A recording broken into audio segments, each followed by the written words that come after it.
Hello, everyone, and welcome back to another episode of Flawless Fatherhood. In today's episode, we're going to be discussing the divorce of rapper Jeezy and talk show host Jeannie Mai. The couple got married in 2021, so they've been married a couple years, and I'm sure they had some great times, right? They got married 2 years ago in 2021, and even within that time, they created a child, a young, beautiful daughter. I mean, they look like Jeezy and it looked like the mom, so they share a daughter between the two, and that is great. But in recent reports, just here recently, Jeezy has initiated a divorce against his wife. All right, so now the two are actually going to be parting and going separate ways. Now, here's the thing. Here's what's important. I'm going to talk about the initiating part of the divorce. It's very important that you understand where I'm coming from with this gentleman. Jeezy initiated the divorce. I think it's important. I think it's very important. I don't think you guys can understand how important it is. For a husband, if he's in a relationship, if he's in a marriage with a woman, and that marriage is over, he is best suited for him to go ahead and initiate that divorce.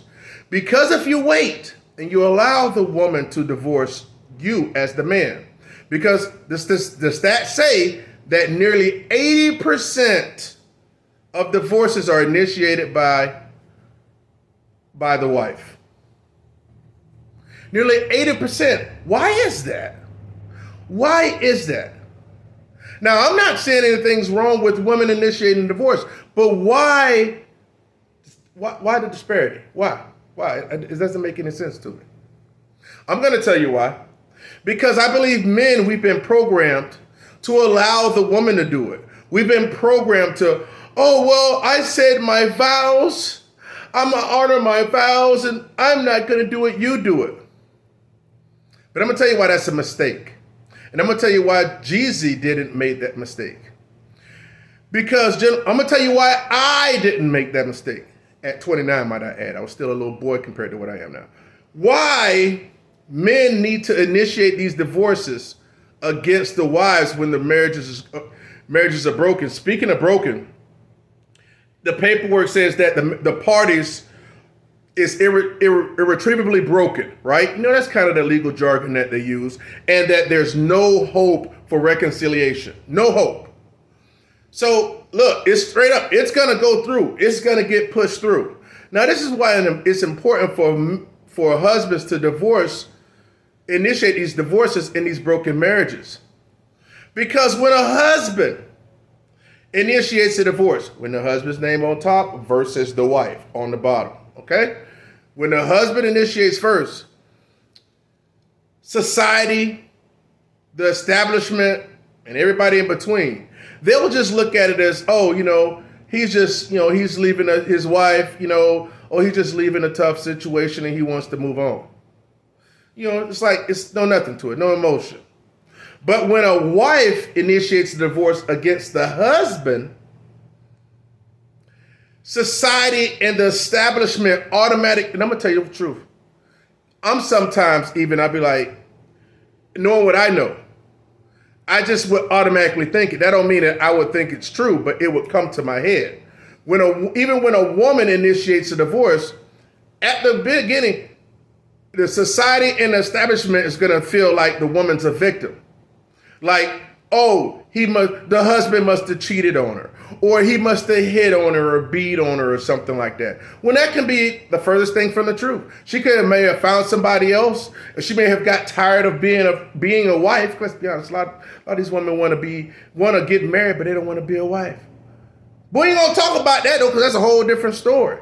But at the end of the day, guys, we have to stop allowing women to initiate divorces against us, because they use that as a weapon against us. But if the husband initiates on the wife, it de-weaponizes her.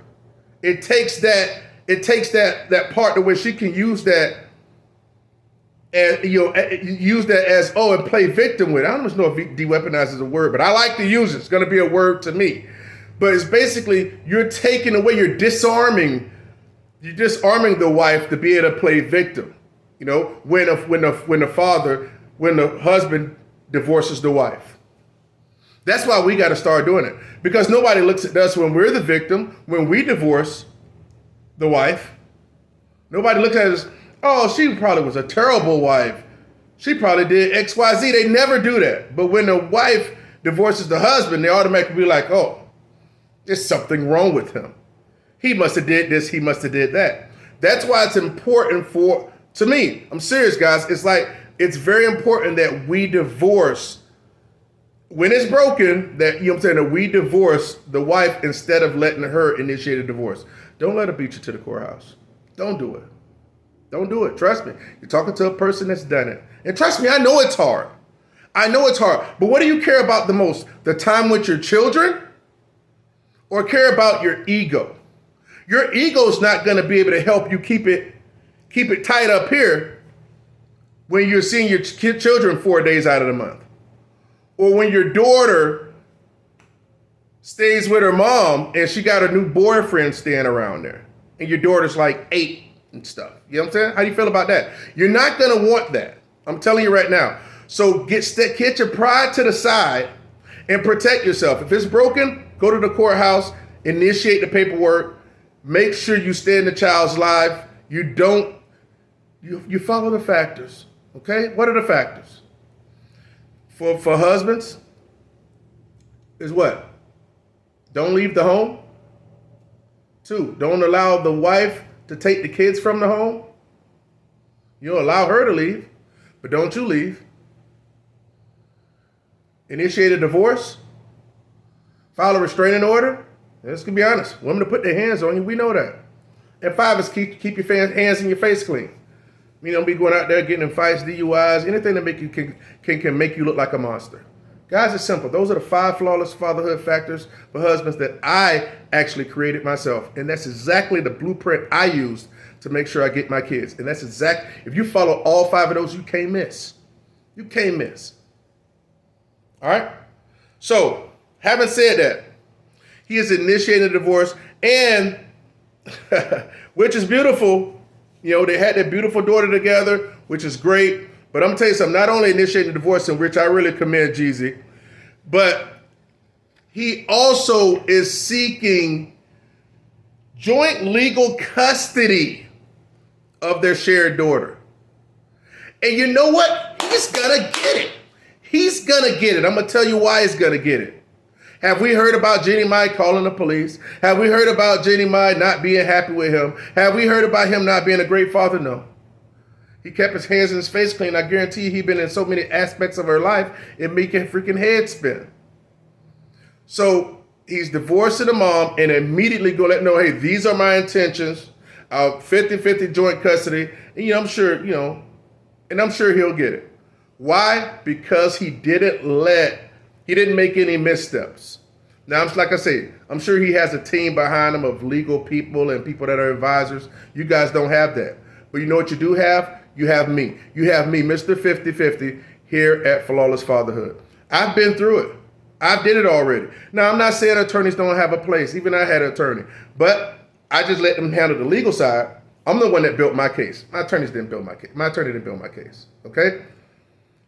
But attorneys, sure, they want you to go. They went to school 4, 5, 6 years. Done all this interning to get to where they're at. Yeah, you're going to have to pay for that. You're going to have to pay for that. But what you going to value? A person that got a piece of paper saying they specialize in something, or a person's experience that shows you I specialize in a thing? I'm not the best person in the world, but I'm telling you, I am here and you're listening to this for a reason, because I have experienced the system. I have experienced trial and error. And I also have experienced winning, not for me, but for my children. Being the primary caregiver of my two oldest sons that were 9 and 3 at the time, upon divorce. It was the primary residential parent for them. And their mother had every other weekend visitation. And even in an unwed situation, to where I currently have my 10-year-old son, week on, week off. Alternating weeks with his mom. And we alternate on Wednesday. Find me another father's rights advocate that can say they've been successful for their children that's been married and divorced. I've been successful on both ends. I don't need a freaking piece of damn paper to tell me that. And I'm giving this wisdom to you guys because you know what? I don't want you to be a statistic. I applaud Jeezy.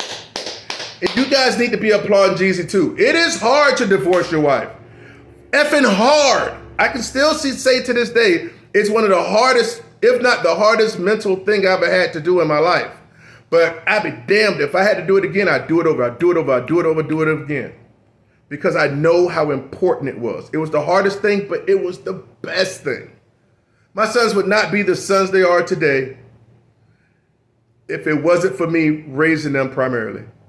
You know how I know that? Because they've told me and their mom has admitted to that. They're not going to admit to it now, guys. But later down the road, when they see the type of job you do with your children, then they'll admit it. Okay? Listen, guys, this is what I'm here for. Oh, and we're not going to talk about the prenup. Oh, real quick. Both of these individuals, Jeezy and Jeannie Mai, had prenups in place. But some of these husbands be so scared. I don't want to talk about a prenup to my wife. She's going to get upset. She's not going to think I love her. If y'all don't stop being so scared of these damn women, I swear to God, stop being scared of these women. They're women. Women. What are you afraid she's going to beat you about the neck and shoulders? Stop being so afraid. It's amazing. The same dudes that can beat up 3 or 4 dudes out in the street will come home and get walked over by a 125-pound woman. This is ridiculous. Stop being so afraid. We got to raise up men, boys into men into this freaking country, into this world. We need to stop being afraid. We need to set the example. We need to create mental masculinity. I'm not talking muscles and all this. I'm mental masculinity. Be strong. Be a provider. Provide vision and provision. All that type of stuff. Our children are watching, fathers. They are watching us. And if we're weak and meek, what do you think they're going to be? Especially when society's pushing all this soft, agenda-laced stuff down on us. Down on them. Don't get me going on that. Flawless fatherhood, where you hear what you need to hear, not what you want to hear. I don't know you, but what I do know is I don't want you to be a statistic in the future. And if you are a statistic now, I want you to not remain one. Let's apply these things that I am giving you, and let's change the culture and get back the time of the children that you deserve. But you have to work for it, guys. And if you already, your situation is great, do not think you're the outlier and think, oh, this can never happen to me. Okay? Don't. When I got married, my freaking wife at the time was a virgin when I met her. Okay? Don't think divorce can't run up on you too. Be prepared. It's best to have the knowledge and need it if you need to. Need it. Have it if you need it. But it's a bad place to where if you need it, it's not in your pocket. It's not at your disposal. Come on, man. I love you guys. I'm not doing this for nothing. Okay? I'm not going to take this to the grave with me. I'm not going to take this wisdom to the grave with me. Word of mouth. Let's get it done. Let's share these videos. Share it to loved ones. We got so many people in our families that need this message. All right? Direct them to the platform. Have them subscribe. You guys are just going to make this platform, not me. I'm just giving the information. All right? I am not an attorney, nor do I want to be one. Okay? Because I'm truly trying to help the culture. I'm trying to make sure I help men. And by helping men position themselves, it also helps the children. And that helps and it just keeps going and going in generation. Come on, help me change the culture. Flawless Fatherhood. See you on the next video.